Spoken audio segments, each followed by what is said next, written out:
Dramatic irony in An Inspector Calls. Dramatic irony can be defined as the audience knows more about an event than the characters in the play. They possess vital information that the characters do not have, and, as a consequence, dramatic irony gives power to the audience.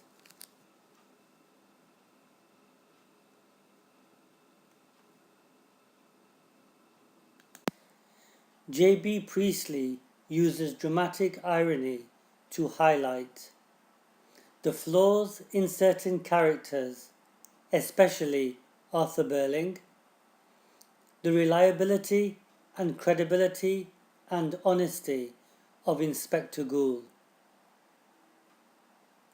Most of the dramatic irony occurs in the opening scene, and this gives the audience the impression that all is not as positive as it appears in the Burling house.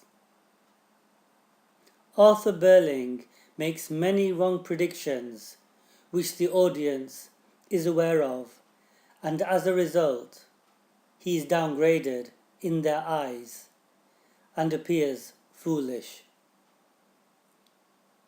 However, in the final act, dramatic irony in Inspector Goole's penultimate sentence confirms his omniscience.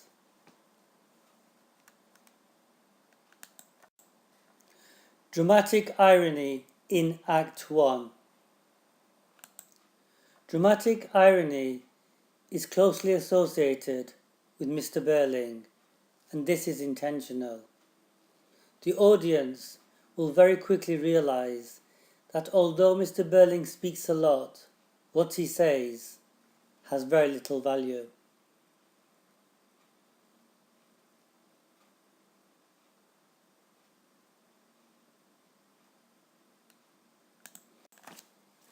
When the play was first performed in 1946, the audience must have been aware of Mr. Burling's optimistic view of the relationship between workers and their managers, when he confidently states, "We've passed the worst of it."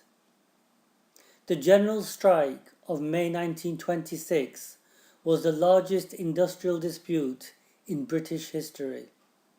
In 9 days, nearly 2 million workers went on strike, demanding higher wages and less working hours.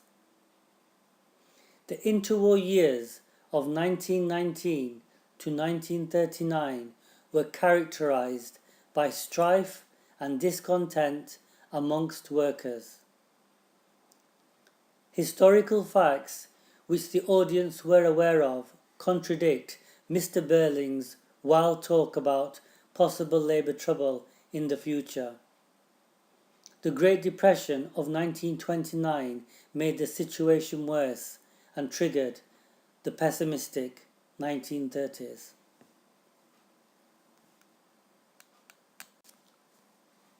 An Inspector Calls was first performed in 1946. The audience must have been shaking their heads at the folly of Arthur Burling. In 1912, there had never been a world war, and by 1946, the world had twice been embroiled in horrendous conflicts, resulting in the unnecessary loss of millions of lives.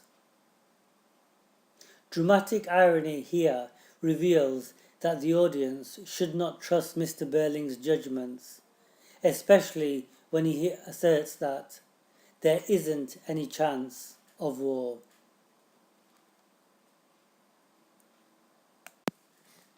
According to the stage directions, An Inspector Calls is set in an evening in spring 1912.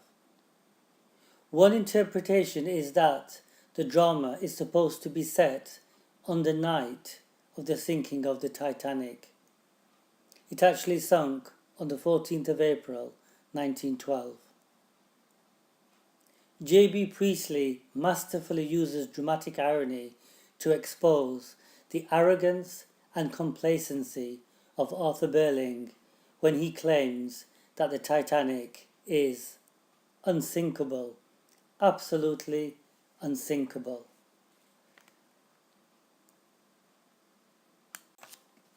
The play was first performed in 1946, and again the audience would be amazed at Mr. Burling's fallacious predictions. In 1940, a very few people would be having a pleasant little party because the Second World War had begun and the world was gripped with fear and anxiety. Rather than the world-forgotten capital versus labour agitations, by 1946 it was completely divided between the two superpowers, the USA, capital, and the USSR, Russia, labour. The Cold War began in 1945, and once again dramatic irony reveals the flaws in Mr. Burling's confident assumptions. In 1912, Russia was an immense country with a very backward economy that was run by one person who was an autocrat. Arthur Burling's comments appear to be a fair reflection of Russia from the eyes of a wealthy Englishman. Britain ruled the world in 1912. However, by 1945, Russia astonishingly emerged as a world superpower. The audience would be fully aware of this, and An Inspector Calls was indeed first performed in Moscow.